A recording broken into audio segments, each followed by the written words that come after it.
Oke, assalamualaikum warahmatullahi wabarakatuh.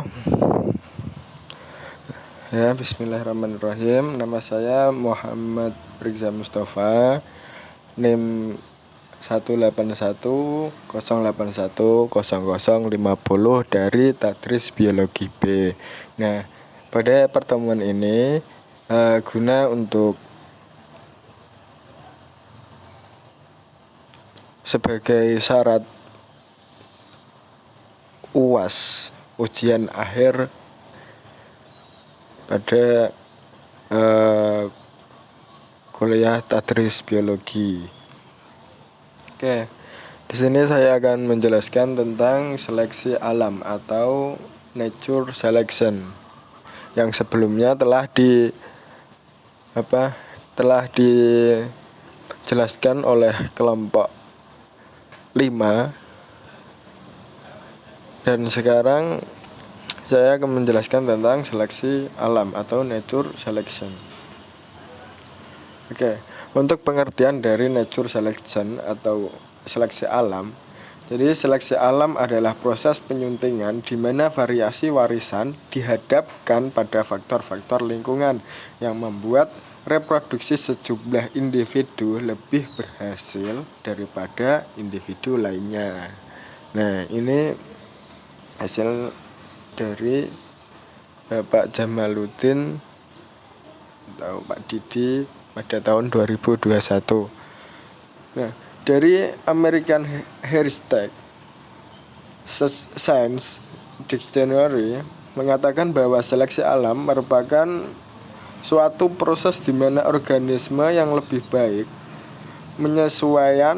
penyesuaiannya terhadap lingkungan akan menghasilkan keturunan yang lebih baik pula dibandingkan yang lain. Oke, seleksi alam itu dibagi menjadi 3 jenis, yaitu ada seleksi stabilisasi, yang kedua ada seleksi mengarah, yang ketiga adalah seleksi memisah.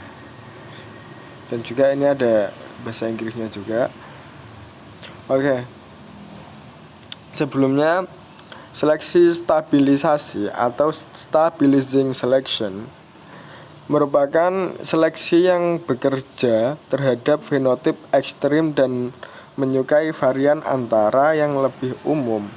Seleksi ini mengurangi variasi yang mempertahankan keadaan yang tetap pada suatu waktu tertentu untuk suatu fenotip khusus. Nah, misalnya kan pada contoh gini, ketika pada sebuah ekosistem di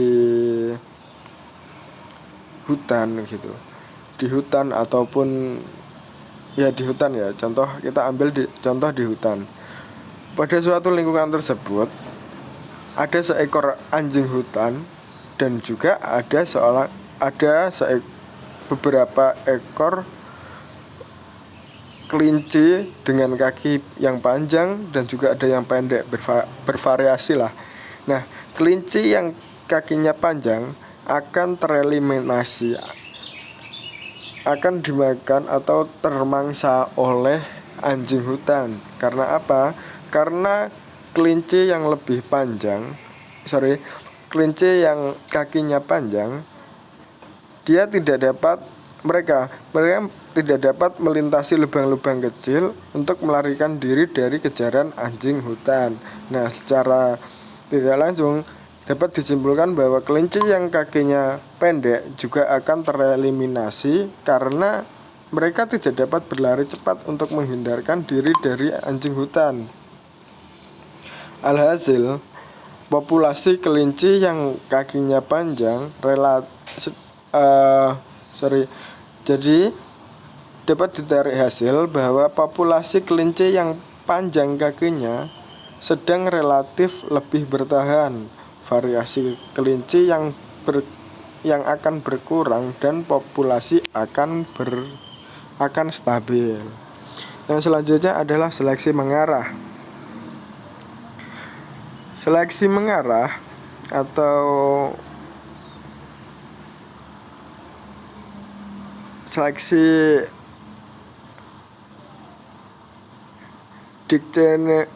directional selection adalah seleksi yang menggeser keseluruhan susunan populasi dengan cara lebih menyukai salah satu varian yang ekstrim. Misal contoh pada populasi pada jerapah. Jadi gini, jika sebuah hutan terdapat populasi jerapah, nah berkelompok tuh jerapah. Jerapah makan daun-daun yang sejenis pohon, daun-daunan di pohon yang ukurannya cukup tinggi, maksudnya berada di atas yang tinggi. Nah, proses seleksinya adalah jerapah kan tinggi. Nah, ketika ada suatu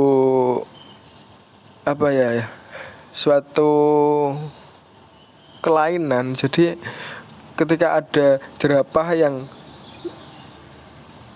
dia hidup itu pendek atau tidak, ya pendek tidak tinggi, itu tidak, dia akan terseleksi oleh makanannya, yaitu dia tidak bisa makan karena dia pendek begitu. Selanjutnya adalah seleksi memisahkan, yaitu diversifying atau derivative selection.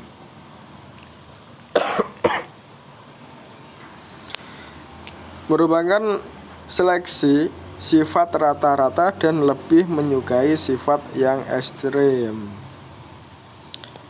Contoh, ukuran biji pohon oak yang berkisar dari kecil hingga besar.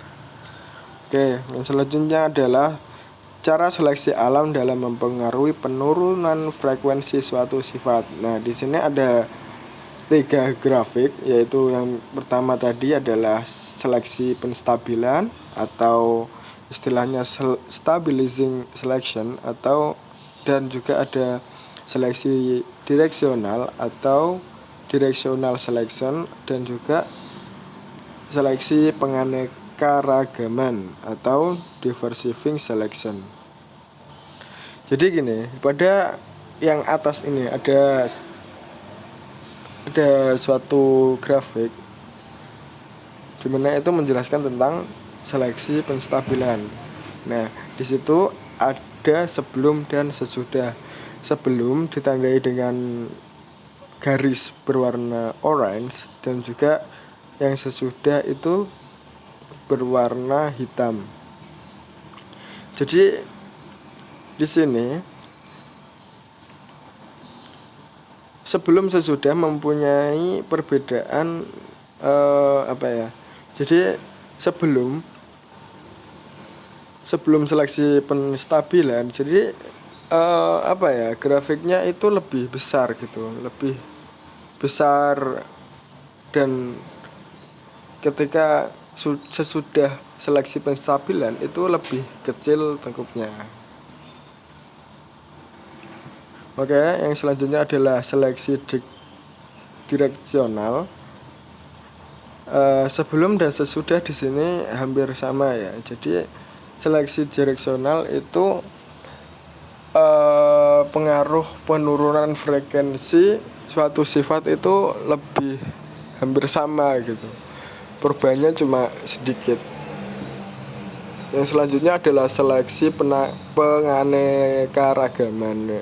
Nah, di sini yang lebih menonjol. Jadi sebelum itu karena seleksi penganekaragaman, jadi sebelumnya mungkin ada satu aneka ragam. Nah, sesudah seleksi penganekaragaman itu akan muncul suatu aneka ragam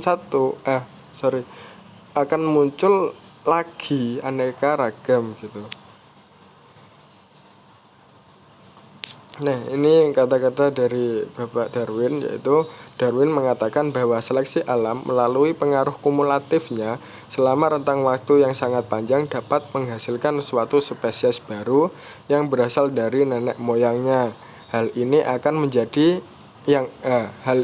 terjadi misal ketika sebuah populasi yang terisolasi dalam lingkungan yang berbeda. Nah, selanjutnya saya akan menjelaskan tentang hanyutan genetik atau genetic drift. Genetic drift merupakan perubahan frekuensi gen secara acak kepada generasi berikutnya, terutama pada populasi kecil. Nah, sifat-sifatnya adalah drastis, tidak bisa diperkirakan, dan juga sangat cepat. Selanjutnya adalah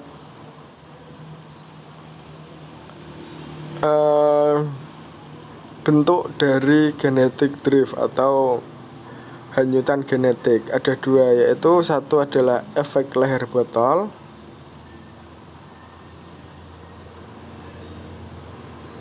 yang kedua ada founder effect. Ini ada efek botol, jadi nah, saya akan menjelaskan tentang founder effect. Founder effect, jadi gini, suatu koloni, misal contoh dalam hutan, dalam lingkungan hutan, itu ada ditinggali oleh kumbang yang berwarna kuning dan juga berwarna merah. Nah, pada suatu saat ada kumbang yang berwarna merah itu memisahkan diri dari koloni tersebut, dari koloni, maksudnya tempat tersebut yang ditinggali kumbang merah dan juga kumbang kuning.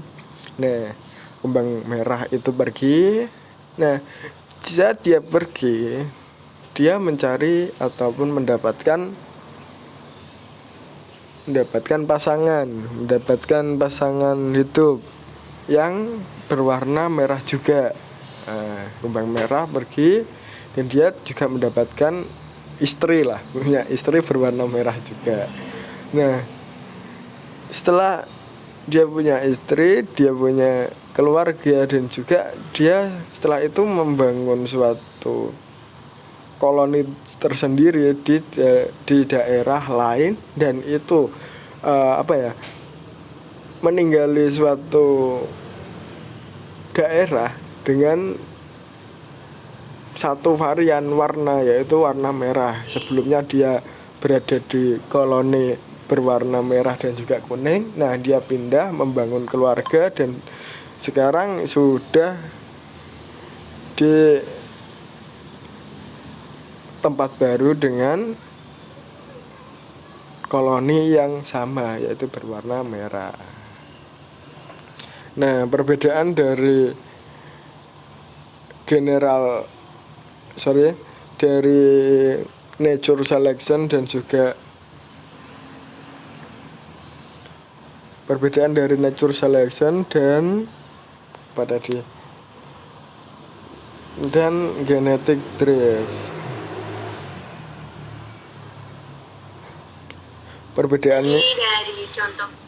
Perbedaannya adalah nature selection itu lebih